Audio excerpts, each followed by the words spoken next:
সোমবার পাকিস্তানে ইরান আমেরিকার দ্বিতীয় বৈঠকের সম্ভাবনা। যোগ দিতে পারেন ট্রাম্প, এরদোয়ান ও সালমান। কাঠামো ঠিক না হলে ইরান আলোচনায় বসবে না। ট্রাম্পের মিথ্যাচারে সমঝোতা কঠিন হওয়ার আশঙ্কা। আমেরিকার অবরোধের কারণে আবারও হরমুজ বন্ধ করে দিল ইরান। তেলবাহী ট্যাঙ্কারে আইআরজিসির গুলি। কারো কাছেই ইউরেনিয়াম হস্তান্তর করবে না তেহরান। মধ্যপ্রাচ্য সংকটের সবশেষ খবর জানাতে আপনাদের সাথে আছি আমি ঝুমি রহমান।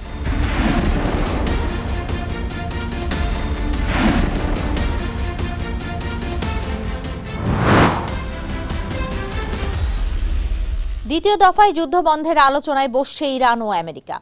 ইরানের একাধিক সূত্রের বরাতে সিএনএন জানিয়েছে সোমবার পাকিস্তানে দুই দেশের এই আলোচনা হতে পারে। তবে যুদ্ধ বন্ধে মতের অমিল না থাকার ট্রাম্পের দাবি নাকচ করে দিয়েছে তেহরান। যুদ্ধবিরতির মেয়াদ শেষ হওয়ার ঠিক একদিন আগে আলোচনায় বসতে যাচ্ছে ইরান আমেরিকা। সোমবার পাকিস্তানের ইসলামাবাদে এই বৈঠক হতে পারে বলে জানাচ্ছে ইরানি সূত্রগুলো। সিএনএন জানিয়েছে যুদ্ধবন্ধের আলোচনায় অংশ নিতে রবিবারই পাকিস্তানে যেতে পারেন তেহরান ও ওয়াশিংটনের প্রতিনিধিরা। এদিকে শুক্রবার রাতভর ইরান বিষয়ে সামাজিক ও গণমাধ্যমগুলোতে একের পর এক বার্তা দিয়েছেন আমেরিকার প্রেসিডেন্ট ডোনাল্ড ট্রাম্প। ট্রুথ সোশ্যালের এক পোস্টে তিনি দাবি করেন হরমুজ প্রণালী আর কখনোই বন্ধ করবে না ইরান। যদিও ইরানের জলসীমায় অবরোধ বহাল থাকবে বলে জানান এই নেতা। এর পরপরই ইরান জানায় যুদ্ধবিরতি পর্যন্ত হরমুজ খোলা রাখা হবে। তবে আমেরিকা অবরোধ চালিয়ে গেলে প্রণালীটি আবারও বন্ধ করে দেওয়ার হুঁশিয়ারি দেন পার্লামেন্ট স্পিকার বাঘের গালিবাফ। স্থায়ী যুদ্ধবিরতি নিয়ে রবিবারই সমঝোতার আভাসও দেন ট্রাম্প। জানান পরমাণু কর্মসূচি অনির্দিষ্টকাল বন্ধ রাখা, সমৃদ্ধ ইউরেনিয়াম আমেরিকার হাতে তুলে দেওয়ার মতো বিষয়ে বোঝাপড়া হয়েছে। দুই দেশের মতের তেমন কোনো অমিল নেই বলেও দাবি তার। তবে আমেরিকার প্রেসিডেন্টের এসব দাবি প্রায় সাথে সাথেই নাকচ করে দিয়েছে ইরান। বিশেষ করে পরমাণু বিষয়ে এখনও কোনো সমঝোতা হয়নি বলেও জানাচ্ছে দেশটি।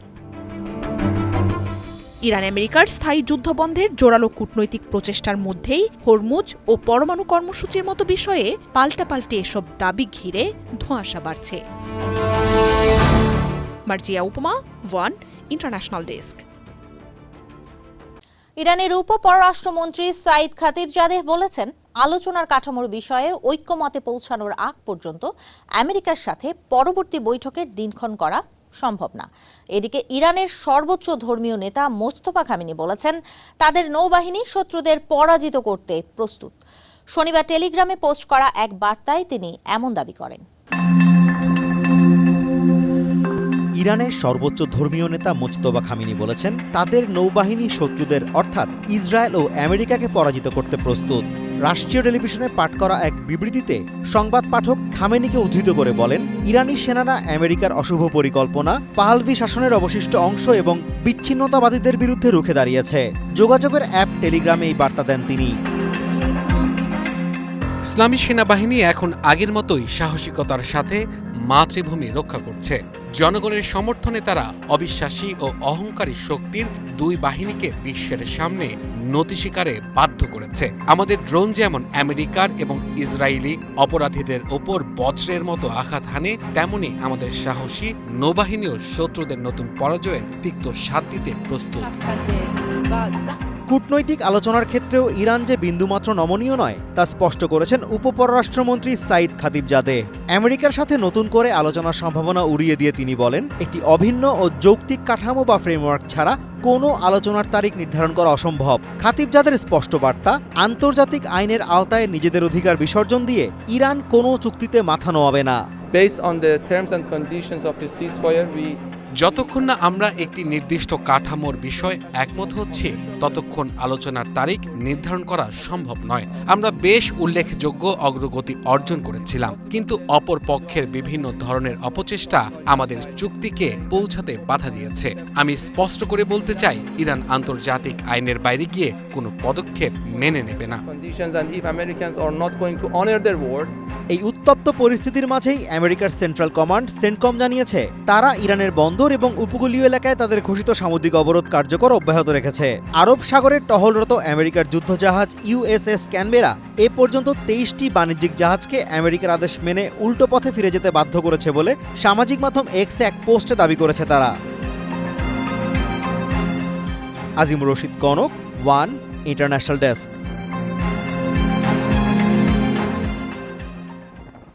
ইরান আমেরিকার যুদ্ধবিরতির মেয়াদ ফুরিয়ে আসার আগেই চূড়ান্ত চুক্তির জন্য ব্যাপক তৎপরতা চলছে। তবে ট্রাম্পের একের পর এক মিথ্যা দাবি সমঝোতা কঠিন করে তুলতে পারে বলে সতর্ক করেছেন ইরানের পার্লামেন্ট স্পিকার।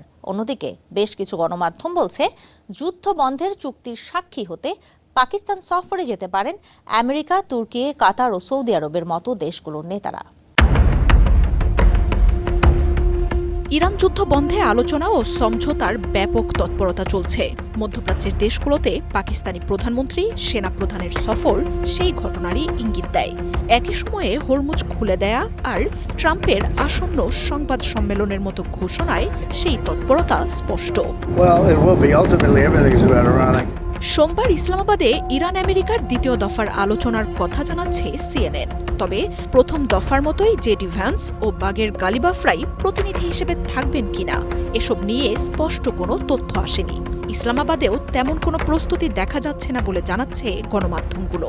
এর মধ্যেই শান্তি চুক্তিতে অংশ নিতে মধ্যপ্রাচ্যের বড় দেশ তুর্কি, কাতার, সৌদি আরব ও আমেরিকার রাষ্ট্রনেতারাও ইসলামাবাদে যেতে পারেন বলে গুঞ্জন উঠেছে। বার্তা সংস্থা রয়টার্স অবশ্য বলছে আসন্ন বৈঠকে বোঝাপড়ার পর 60 দিনের মধ্যে শান্তি চুক্তির মতো ঘোষণা আসতে পারে।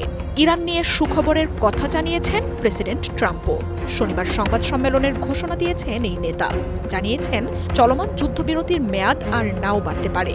আর বুধবারের মধ্যে চুক্তিতে না এলে আবারও ইরানে বোমা হামলা শুরুর হুঁশিয়ারিও দেন তিনি। আমরা প্রায় 20 মিনিট আগে বেশ ভালো কিছু খবর পেয়েছি। মধ্যপ্রাচ্য বিষয়টি খুব ভালোভাবে এগোচ্ছে, বিশেষ করে ইরানকে নিয়ে সপ্তাহান্তের আলোচনায় অগ্রগতি হয়েছে। আপনারা জানেন আমাদের অবরোধ খুব সফল হয়েছে, তবে আমরা আলোচনা চালিয়ে যাচ্ছি। অনেক বিষয় আগে আলোচনা ও সমঝোতার মাধ্যমে ঠিক করা হয়েছে। আর দুঃখজনকভাবে যদি প্রয়োজন হয় আমাদের আবার বোমা হামলা শুরু করতে হতে পারে। এদিকে ইরান নিয়ে ট্রাম্পের ব্যাপক তৎপরতার বিরুদ্ধে সামাজিক মাধ্যমে বার্তা দিয়েছেন দেশটির পার্লামেন্ট স্পিকার বাগের গালিবাফ। 1 ঘণ্টায় ট্রাম্প ইরান নিয়ে 7টি মিথ্যা দাবি করেছেন বলে অভিযোগ করেন তিনি। সতর্ক করে জানান এসব মিথ্যায় সমঝোতার পথ আরও কঠিন হচ্ছে। এই অবস্থায় ইরান আমেরিকার পাল্টাপাল্টি দাবি ঘিরে অনিশ্চয়তা বাড়ছে। নিরাপত্তার পুরোপুরি নিশ্চয়তা না পাওয়া, আইআরজিসির বহাল থাকার নিয়ন্ত্রণ, আমেরিকার অবরোধ, পরমাণু ইস্যুর অচলাবস্থা পরিস্থিতি জটিল করে তুলেছে। মার্জিয়া উপমা, ওয়ান ইন্টারন্যাশনাল ডেস্ক। গত সপ্তাহে শান্তি আলোচনায় পাকিস্তানে যাওয়া ইরানের প্রতিনিধিরা হত্যা হুমকির শিকার হন। ইসরায়েলের হামলার আশঙ্কায় তাদের নিরাপত্তায় ব্যাপক অভিযানে নামে পাকিস্তান সরকার। সংশ্লিষ্ট সূত্রগুলোর বরাতে এমন খবর জানিয়েছে রয়টার্স। আমেরিকা ইরানের বহুল প্রতীক্ষিত শান্তি আলোচনা স্বস্তি ফিরিয়েছিল পুরো বিশ্বে। তবে গত শনিবার ইসলামাবাদের সেই বৈঠককেও ভণ্ডুল করার পরিকল্পনা করেছিল ইসরায়েল। রয়টার্স জানাচ্ছে যুদ্ধবন্ধের আলোচনা সফল করতে ইরানের আলোচকদের নিরাপত্তার জন্য বিমান বাহিনীর বহর মোতায়েন করেছিল পাকিস্তান। আমেরিকার ভাইস প্রেসিডেন্ট জেডি ভ্যান্সের সাথে আলোচনায় যোগ দিতে আসা ইরানের পার্লামেন্ট স্পিকার গালিবাফ ও পররাষ্ট্রমন্ত্রী আব্বাস আরাকচির যাতায়াতের সময় বড় ধরনের অপারেশন চালায় ইসলামাবাদ। ইরানি প্রতিনিধিদের বিমান পাহারায় কয়েক ডজন ফাইটার জেট মোতায়েন করেন আসিম মুনির, যার মধ্যে ছিল চায়নার জে-10 যুদ্ধ বিমানও। যে কোনো হুমকি শনাক্তে এরিয়াল সার্ভেইলেন্সের জন্য সর্বাধুনিক প্রযুক্তিও ছিল সাথে। 1979 সালের পর ইরান আমেরিকার সর্বোচ্চ পর্যায়ের এই বৈঠক ঘিরে ব্যাপক উত্তেজনা ছিল। তবে ইসলামাবাদে 21 ঘণ্টার আলোচনা ব্যর্থ হওয়ার পর ইরানি প্রতিনিধিদের ওপর ইসরায়েলের হামলার আশঙ্কা আরও জোরালো হয়। ফেরত যাওয়া ইরানি প্রতিনিধিদের তেহরান পর্যন্ত পাহারা দিয়ে পৌঁছে দেয় পাকিস্তান। এই তথ্য এমন সময় সামনে এলো যখন ইসলামাবাদে দুই দেশের দ্বিতীয় বৈঠক ঘিরে জল্পনা বাড়ছে।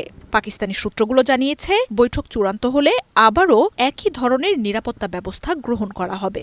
প্রতিনিধিরা চাইলে ইরান থেকেই এই নিরাপত্তা মোতায়েন হবে, নয়তো পাকিস্তানের আকাশসীমায় প্রবেশের পর কার্যকর করা হবে তা। মধ্যস্থতাকারী হিসেবে তাদের নিরাপত্তা নিশ্চিত করা পাকিস্তান নিজেদের দায়িত্ব বলেই মনে করে। তবে ইরানি আলোচকদের ওপর হামলার কোনো পরিকল্পনা ছিল কিনা সেই প্রশ্নের কোনো জবাব দেয়নি ইসরায়েলের নেতানিয়াহু প্রশাসন। সংশ্লিষ্ট দেশগুলো আনুষ্ঠানিকভাবে এই নিয়ে কোনো তথ্যও দেয়নি। যুদ্ধ শুরুর পর ইসরায়েলের হত্যার তালিকায় পররাষ্ট্রমন্ত্রী আব্বাস আরাগচি ও স্পিকার গালিবাফের নামও ছিল।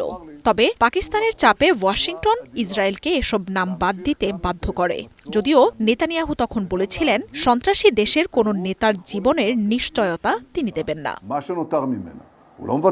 মার্জিয়া উপমা, ওয়ান ইন্টারন্যাশনাল ডেস্ক। খুলে দেওয়ার কয়েক ঘন্টা পরই আবারও বন্ধ হলো হরমুজ প্রণালী। শনিবার জলপথটির পূর্ণ নিয়ন্ত্রণ নেয়ার দাবি করেছে ইরান। আইআরজিসির মুখপাত্র ইব্রাহিম জুলফিকারিকে উদ্ধৃত করে এই তথ্য জানিয়েছে ইরানের গণমাধ্যমগুলো।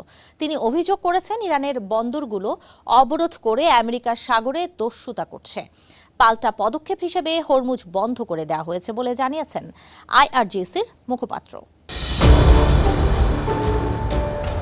বিশ্বের জ্বালানি সরবরাহের অন্যতম গুরুত্বপূর্ণ প্রধান জলপথ হরমুজ প্রণালী ঘিরে আবারও নতুন করে অনিশ্চয়তা তৈরি হয়েছে।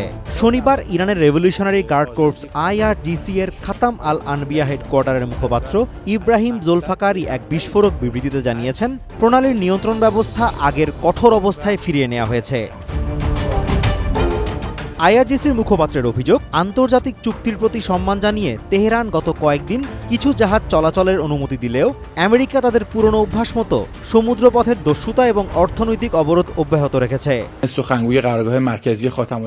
পূর্বের আলোচনার ও চুক্তি অনুযায়ী এবং সদিচ্ছার নিদর্শন হিসেবে ইরান হরমুজ প্রণালী দিয়ে সীমিত সংখ্যক তেলবাহী ও বাণিজ্যিক জাহাজ নিয়ন্ত্রিতভাবে চলাচলের অনুমতি দিতে সম্মত হয়েছিল, কিন্তু আমেরিকা বরাবরের মতোই তাদের প্রতিশ্রুতি ভঙ্গের ধারা অব্যাহত রেখেছে এবং তথাকথিত অবরোধের আড়ালে সমুদ্রপথে দস্যুতা ও লুটতরাজ চালিয়ে যাচ্ছে। এই ঘোষণার প্রভাব পড়েছে বিশ্ববাজারেও। আন্তর্জাতিক জ্বালানি সংস্থা জানিয়েছে ইরান আবারও প্রণালীটি বন্ধের ঘোষণা দেয় ইতিহাসে সবচেয়ে বড় সরবরাহ সংকটের মুখে পড়েছে বিশ্ব। প্রতিদিন 1 কোটি ব্যারেলেরও বেশি অপরিশোধিত তেল এবং বিশ্বজুড়ে 20% এলএনজি সরবরাহ বাধাগ্রস্ত হচ্ছে, যা বিশ্ব অর্থনীতির মেরুদণ্ডকে কাঁপিয়ে দিয়েছে। পরিস্থিতি সামাল দিতে তুর্কির অ্যান্টালিয়ায় কূটনৈতিক তৎপরতা চললেও তাতে বরফ গলছে না। ইরানের উপপররাষ্ট্রমন্ত্রী সাইদ খাতিবজাদে প্রেসিডেন্ট ডোনাল্ড ট্রাম্পের হুমকিতে বিরক্তি প্রকাশ করেছেন। চুক্তি না করলে ইরানে আবারও বোমাবর্ষণ শুরু হবে। ট্রাম্পের এমন হুমকিকে অসংলগ্ন কথাবার্তা আখ্যা দিয়েছেন তিনি। জানিয়েছেন ইরান যে কোনো মূল্যে নিজেদের প্রতিরক্ষা নিশ্চিত করতে বদ্ধপরিকর। এদিকে ব্রিটিশ পররাষ্ট্রমন্ত্রী ইভেট কুপার বিশ্ব বাণিজ্যের স্বার্থে প্রণালীটি খুলে দেওয়ার তাগিদ দিয়েছেন। তুর্কির অ্যান্টালিয়ায় পররাষ্ট্রমন্ত্রীদের সম্মেলনের ফাঁকে সাংবাদিকদের তিনি বলেন, হরমুজ প্রণালী দিয়ে জাহাজ চলাচল যত দ্রুত স্বাভাবিক করা যায় ততই ভালো। We want to see the ceasefire that we have at the moment, the temporary ceasefire, turned into a lasting peace, because that's what's needed, not just to get the Strait of Hormuz reopened for the sake of the global economy. অন্যদিকে ইরানের national security কমিটির প্রধান ইব্রাহিম আজিজি ইঙ্গিত দিয়েছেন ভবিষ্যতে এই জলপথ পরিচালনার জন্য একটি নতুন মেরিটাইম রেজিম বা সামুদ্রিক শাসন ব্যবস্থা কার্যকর করা হবে। সেখানে আইআরজিসির অনুমতি এবং নির্দিষ্ট টোল পরিশোধ ছাড়া কোনো বাণিজ্যিক জাহাজ চলাচল করতে পারবে না। বিশ্লেষকদের মতে হরমুজ প্রণালীকে ব্যবহার করে ইরান মূলত তাদের আঞ্চলিক নিরাপত্তা ও অর্থনৈতিক স্বার্থ রক্ষার জন্য একটি শক্তিশালী দর কষাকষির কার্ড হাতে তুলে নিয়েছে। বিশ্ব যখন একটি টেকসই যুদ্ধবিরতির অপেক্ষায়, তখন তেহরানের এই কঠোর অবস্থান নতুন করে আঞ্চলিক ও বৈশ্বিক উত্তেজনার পারদ বাড়িয়ে দিয়েছে। Azimur Rashid Kanak, one international desk. Hormuz প্রণালী আবারও বন্ধ ঘোষণার পর ওই জলপথটিতে একটি তেলবাহী ট্যাঙ্কার লক্ষ্য করে গুলি চালিয়েছে ইরানের রেভলিউশনারি গার্ড কর্পস আইআরজিসি। কোনো সতর্কবার্তা না দিয়েই এই হামলা চালানো হয়েছে বলে দাবি করেছে ব্রিটেনের মেরিটাইম ট্রেড অপারেশনস UKMTO। সংস্থাটি বলছে জাহাজটির নাবিক ও ক্রুরা নিরাপদে আছেন। আবারও উত্তপ্ত বৈশ্বিক তেল পরিবহনের গুরুত্বপূর্ণ জলপথ হরমুজ প্রণালী। আমেরিকা অবরোধ তুলে না নেয়ায় আবারও এ পথ বন্ধ করে দিয়েছে ইরান। এরপরই এ প্রণালীতে একটি তেলবাহী ট্যাঙ্কার লক্ষ্য করে গুলি চালিয়েছে তেহরান। ব্রিটেনের মেরিটাইম ট্রেড অপারেশনস বা UKMTOর বরাতে এ তথ্য জানাচ্ছে কাতার ভিত্তিক গণমাধ্যম আল জাজিরা। গণমাধ্যমটির প্রতিবেদনে জানানো হয়, IRGCর দুটি গানবোট থেকে ট্যাঙ্কারটি লক্ষ্য করে গুলি চালানো হয়। কোনো ধরনের আগাম সতর্কতা ছাড়াই এই হামলার ঘটনা ঘটেছে। ওমানের উত্তর পূর্ব উপকূল থেকে 20 নটিক্যাল মাইল দূরে এই ঘটনা ঘটে। ওই ট্যাঙ্কারের ক্যাপ্টেনের বরাত দিয়ে UKMTO জানায়, IRGCর দুটি গানবোট রেডিওর মাধ্যমে কোনো ধরনের যোগাযোগ না করেই সরাসরি ট্যাঙ্কার লক্ষ্য করে গুলি ছুড়তে শুরু করে। তবে জাহাজ এবং এর ক্রু বা নাবিকরা নিরাপদে আছেন বলে নিশ্চিত করা হয়েছে। বর্তমানে সংশ্লিষ্ট কর্তৃপক্ষ বিষয়টি নিয়ে তদন্ত করছে। এদিকে বার্তা সংস্থা রয়টার্স জানাচ্ছে, শনিবার হরমুজ প্রণালী পেরোনোর চেষ্টা চালানোর সময় অন্তত 2টি বাণিজ্যিক জাহাজ লক্ষ্য করে গুলির ঘটনা ঘটে। সামুদ্রিক নিরাপত্তা ও শিপিং সূত্রগুলো বিষয়টি নিশ্চিত করেছে বলে জানিয়েছে রয়টার্স। এর কিছুক্ষণ আগেই ইরান হরমুজ প্রণালীর ওপর কঠোর নিয়ন্ত্রণ আরোপের ঘোষণা দেয়। বেশ কিছু বাণিজ্যিক জাহাজকে ইরানের নৌবাহিনী থেকে পাঠানো রেডিও বার্তায় বলা হয়েছে, বিশ্বের এই গুরুত্বপূর্ণ জ্বালানি পরিবহনের পথটি আবারও বন্ধ করে দেওয়া হয়েছে। বর্তমানে কোনো জাহাজকে এটি অতিক্রম করার অনুমতি দেওয়া হবে না বলেও বার্তা দেওয়া হয়। যুদ্ধের আগে বিশ্বের মোট তেল বাণিজ্যের প্রায় 5 ভাগের 1 ভাগ এই সংকীর্ণ জলপথ দিয়েই সম্পন্ন হতো। সামিয়া জান্নাহ, ওয়ান ইন্টারন্যাশনাল ডেস্ক। লেবাননের সাথে ইসরায়েলের যুদ্ধবিরতি ঘোষণার পর হরমুজ প্রণালী পুরোপুরি সচলের ঘোষণা দেয় ইরান। এরপরই বিশ্ববাজারে জ্বালানি তেলের দাম কিছুটা কমে আসে। এদিকে রাশিয়া থেকে তেল কেনার নিষেধাজ্ঞার সময়সীমা আরও কিছুদিন বাড়ানোর ঘোষণা দেয় আমেরিকা। হরমুজে তেলবাহী জাহাজ চলাচলে আর বাধা নেই এমন খবরে কমল তেলের দাম। শুক্রবার ইরানের পররাষ্ট্রমন্ত্রী আব্বাস আরাকচি গুরুত্বপূর্ণ এই জলপথ খুলে দেওয়ার ঘোষণা দেন। শুক্রবার দিন শেষে ব্রেন্ট ক্রুডের দাম কমে আসে ব্যারেল প্রতি $88, অথচ দিনের শুরুতেও এই তেলের দাম ছিল $98 উপরে। একইভাবে আমেরিকার তেলের মানদণ্ড হিসেবে পরিচিত নাইমেক্স লাইট ক্রুডের দামও উল্লেখযোগ্য হারে কমে আসে। যুদ্ধ শুরুর আগে ব্রেন্ট ক্রুড তেলের দাম ছিল ব্যারেল প্রতি $70 নিচে, যা গত মার্চ মাসের শুরুতে $100 অতিক্রম করে। শুধু তাই নয়, মাসের শেষ দিকে তেলের দর ঠেকে সর্বোচ্চ $119। হরমুজ প্রণালী খুলে দেওয়ার খবরে ইউরোপ ও আমেরিকার শেয়ার বাজারেও ইতিবাচক প্রবণতা লক্ষ্য করা গেছে। প্যারিসের CAC এবং ফ্র্যাঙ্কফুর্টের DAX উভয় বাজারের সূচকেই 2% বেশি বেড়েছে। লন্ডনের FTSE সূচকেও কিছুটা প্রবৃদ্ধি দেখা গেছে। এছাড়া লেনদেন শুরুর প্রথম কয়েক মিনিটেই আমেরিকার ডাও জোন্স সূচক 1.3% এবং S&P 0.7% বেড়েছে। তবে এখনও ইরানের বন্দরগুলোর ওপর নৌ অবরোধ জারি রেখেছে ওয়াশিংটন। ইরানের পার্লামেন্ট স্পিকার মোহাম্মদ বাঘের গালিবাফ হুঁশিয়ারি দিয়ে বলেন, ইরানি বন্দরগুলোতে আমেরিকা অবরোধ অব্যাহত রাখলে হরমুজ প্রণালী আবারও বন্ধ করে দেয়া হবে। এর আগে যুদ্ধের প্রভাবে বিশ্ববাজারে জ্বালানির দাম নিয়ন্ত্রণে রুশ তেলের ওপর নিষেধাজ্ঞার মেয়াদ 1 মাস শিথিল করে ট্রাম্প প্রশাসন। এবার আরও কিছুদিন বাড়ানো হলো। আমেরিকার ট্রেজারি বিভাগ তাদের ওয়েবসাইটে প্রকাশিত এক চিঠিতে জানায়, গতকাল শুক্রবার পর্যন্ত যেসব জাহাজে রুশ তেল ও জ্বালানি পণ্য তোলা হয়েছে সেগুলো আগামী 16 মে পর্যন্ত কেনা যাবে। এর আগে গত 11 এপ্রিল 30 দিনের একটি ছাড়ের মেয়াদ শেষ হয়েছিল। রয়টার্সের প্রতিবেদন অনুযায়ী এই ঘোষণার 2 দিন আগে আমেরিকার অর্থমন্ত্রী স্কট বেসেন্ট বলেন, রুশ তেল কেনার ক্ষেত্রে নিষেধাজ্ঞার বিষয়ে ওয়াশিংটন আর কোনো ছাড় দেবে না। রুশ প্রেসিডেন্টের বিশেষ দূত কিরিল দিমিত্রিভ জানান, প্রথম দফার এই ছাড়ের ফলে 10 কোটি ব্যারেল রুশ অপরিশোধিত তেল বাজারে আসবে। এই পরিমাণ তেল বিশ্বের প্রায় 1 দিনের মোট চাহিদার সমান।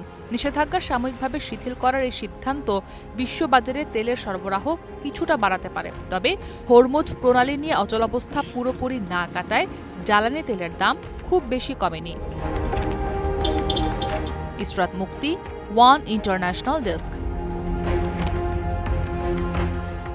ইউরেনিয়াম হস্তান্তর নিয়ে আমেরিকার প্রেসিডেন্টের দাবি নাকচ করে দিল ইরান। দেশটির পররাষ্ট্র মন্ত্রণালয়ের মুখপাত্র ইসমাইল বাঘাই বলছেন, সমৃদ্ধ ইউরেনিয়াম তাদের কাছে দেশটির মাটির মতোই পবিত্র। এটা কোনো অবস্থাতেই কারো কাছে হস্তান্তর করা হবে না। আগের দিন ট্রাম্প দাবি করেন ইরান তাদের সমৃদ্ধ ইউরেনিয়াম হস্তান্তরে রাজি হয়েছে। নিজেদের সমৃদ্ধ ইউরেনিয়াম দেশের বাইরে পাঠানোর বিষয়ে কোনো ধরনের সমঝোতা হয়নি বলে স্পষ্ট জানিয়েছে ইরান। এ বিষয়ে ডোনাল্ড ট্রাম্পের করা দাবি প্রত্যাখ্যান করে তেহরান বলছে, কাউকে এমন কোনো প্রতিশ্রুতি দেয়নি দেশটি। ইরানের জাতীয় নিরাপত্তা কমিটির মুখপাত্র ইব্রাহিম রেজাই আল জাজিরাকে বলেন, ইউরেনিয়াম সমৃদ্ধকরণ শূন্যে নামিয়ে আনা বা তাদের শান্তিপূর্ণ পারমাণবিক কর্মসূচি বন্ধ করার কোনো প্রস্তাব তেহরান সুস্পষ্টভাবে প্রত্যাখ্যান করেছে। এই বিষয়টিকে ইরান তাদের কৌশলগত রেডলাইন বা চরম সীমা হিসেবে বিবেচনা করে। এদিকে প্রেসিডেন্ট ডোনাল্ড ট্রাম্প বারবার দাবি করে আসছেন ইরান তার সমৃদ্ধ ইউরেনিয়ামের মজুদ হস্তান্তর করবে। এমনকি শুক্রবার সামাজিক মাধ্যমে দেওয়া এক পোস্টে ট্রাম্প লেখেন, আমেরিকার সব পারমাণবিক ধুলো অর্থাৎ নিউক্লিয়ার ডাস্ট নিয়ে নেবে। ট্রাম্পের এমন দাবি নাকচ করে দিয়ে ইরানের পররাষ্ট্র মন্ত্রণালয়ের মুখপাত্র ইসমাইল বাঘাই তাসনিম নিউজকে বলেন, সমৃদ্ধ ইউরেনিয়াম ইরানিদের কাছে ইরানের মাটির মতোই পবিত্র। কোনো অবস্থায় এটি কোথাও হস্তান্তর করা হবে না। আন্তর্জাতিক পরমাণু শক্তি সংস্থার নির্ধারিত মানদণ্ড অনুযায়ী ইরানের 60% পর্যন্ত সমৃদ্ধ 400 কেজির বেশি ইউরেনিয়াম মজুত রয়েছে। পারমাণবিক অস্ত্র তৈরিতে প্রায় 90% সমৃদ্ধ ইউরেনিয়াম প্রয়োজন। ইসরাত মুক্তি, ওয়ান ইন্টারন্যাশনাল ডেস্ক। ইরানে বড় ধরনের হামলার প্রস্তুতি ও নাশকতার অভিযোগে কমপক্ষে 120 জনকে গ্রেপ্তার করেছে আইআরজিসি। তারা আমেরিকা, ব্রিটেন ও ইসরায়েলের গোয়েন্দা সংস্থার সঙ্গে জড়িত বলে দাবি করছে ইরান। তাসনিম নিউজ জানায়, আটক ব্যক্তিরা সরাসরি শত্রুপক্ষের সামরিক হামলার ভিত্তি তৈরির কাজ করছিল। দেশটির বিভিন্ন প্রদেশে অভিযান চালিয়ে তাদেরকে গ্রেপ্তার করা হয়। আইআরজিসি জানায়, ইরানে খুবই স্পর্শকাতর ও গুরুত্বপূর্ণ স্থাপনার ভৌগোলিক স্থানাঙ্ক বিদেশি সদর দপ্তরে পাঠাচ্ছিল আটক ব্যক্তিরা। সবচেয়ে বড় অভিযানটি পরিচালিত হয় মাজানদারানে, যেখানে 69 জনকে আটক করা হয়। কেরামান থেকে 3টি গোয়েন্দা দল সহ 51 জনকে গ্রেপ্তার করা হয়। তবে গ্রেপ্তার হওয়া ব্যক্তিদের পরিচয় এবং তাদের বিরুদ্ধে আইনি পদক্ষেপ সম্পর্কে বিস্তারিত তথ্য প্রকাশ করা হয়নি। আজ এই পর্যন্তই। আগামীকাল একই সময়ে আবারও হাজির হব মধ্যপ্রাচ্য সংকটের সবশেষ খবর নিয়ে। আন্তর্জাতিক অঙ্গনের হালনাগাদ খবর জানতে সাবস্ক্রাইব করুন চ্যানেল ওয়ানের ইউটিউব চ্যানেল, ফলো করুন আমাদের ফেসবুক পেজ।